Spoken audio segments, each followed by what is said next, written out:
നമസ്തേ, സ്വാഗതം. ബീട്രൺ ഓർഗാനിക്സിൻ്റെ 167ാമത് എപ്പിസോഡിലേക്ക്. പുറകിൽ നിന്ന് ആരോ പിടിച്ചു വലിക്കണ പോലെ തോന്നിയിട്ടുണ്ടോ? വേറെ ആരും ആവില്ല കേട്ടോ, കടലാടിയുടെ കതിരാവും. കതിര് പറഞ്ഞാൽ ഇതിൻ്റെ ചെറു പൂക്കളുണ്ടായതിന് ശേഷം മൂർച്ചുള്ള കുട്ടി കുട്ടി കുട്ടി കായകൾ, ജീരകത്തിനേക്കാളും ലേശം കൂടി വലിയ ആ ഒരു അവസ്ഥയിൽ നിൽക്കുന്ന ആ കായകളായിരിക്കും നമ്മളെ വലിക്കുക. നമ്മുടെ ഡ്രസ്സും നമ്മുടെ കാലിലെ രോമങ്ങളിലും അതേപോലെ മൃഗങ്ങളുടെ രോമങ്ങളിലൊക്കെ പറ്റി പിടിച്ചിട്ടാണ് ഈ ഒരു സസ്യം വിത്ത് വിതരണം നടത്തുന്നത് കേട്ടോ.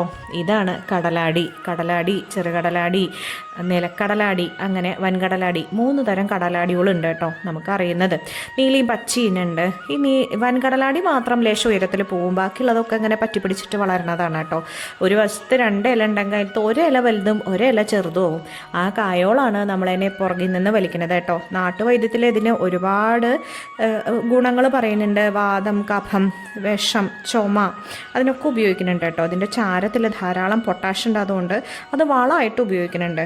അധികം ഉപയോഗിക്കാൻ എല്ലാപ്പോഴും റെസ്ട്രിക്ഷൻ ഉണ്ട്, കാരണം കിഡ്നിയും കരളൊക്കെ ബുദ്ധിമുട്ടാണ്. ദഹനക്കേട്, വയറുവേദന, അതിസാരം, പൈൽസ്, ചർമ്മരോഗം, പല്ലുവേദന, മൂത്രക്കല്ല്, നീർവീക്കം, ആസ്മ, ഇതൊക്കെ ഉപയോഗിക്കുന്നുണ്ട് കേട്ടോ. ഇതിനൊക്കെ രോഗകാരണമായിട്ടുള്ളത് എന്തോ ആയിക്കോട്ടെ, പക്ഷേ നമ്മളതിനൊക്കെ പരിഹാരമായിട്ട് നമ്മുടെ കടലാടി, എസ്പെഷ്യലി ചെറുകടലാടി ഉപയോഗിക്കുന്നുണ്ട്.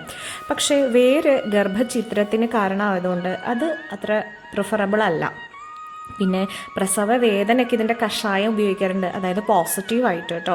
ഫംഗസ് ബാധയ്ക്കും, എക്സിമ, സോറിയാസിസ്, വായ്പുണ്ണ്, കാഴ്ചക്കുറവ്, രാക്കണ്ണ്, അതൊക്കെ ഉപയോഗിക്കും. അതേപോലെ തേനീച്ച കടുന്നലൊക്കെ കുത്തിക്കഴിഞ്ഞാൽ അതിൻ്റെ മുള്ളു ഊരിപ്പോരാനും, വീക്കം കുറയാനും, വേദന കുറയാനും, പഴുക്കാണ്ടിരിക്കാനും ഒക്കെ ഇത് ഉപയോഗിക്കും കേട്ടോ.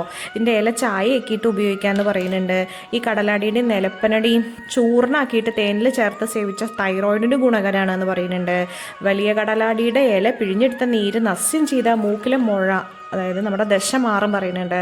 കഫദോഷങ്ങളൊക്കെ അകറ്റാൻ തോരനായിട്ടോ അരിയോടൊപ്പം ഇത് ചേർത്ത് ദോശയൊക്കെ ഇട്ടോ കഴിക്കാം. അമിതവണ്ണക്കാർക്കും ഇത് ഉപയോഗിക്കാം കേട്ടോ. ഇതേപോലെ തന്നെ കുട്ടികൾക്കും ഗർഭിണികൾക്കും നിഷിദ്ധമാണെന്ന് പ്രത്യേകം പറയാണ്.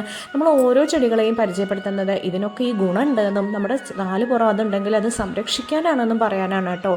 ഒരു വൈദ്യൻ്റെ നിർദ്ദേശാനുസരണം മാത്രം ഉപയോഗിക്കുക.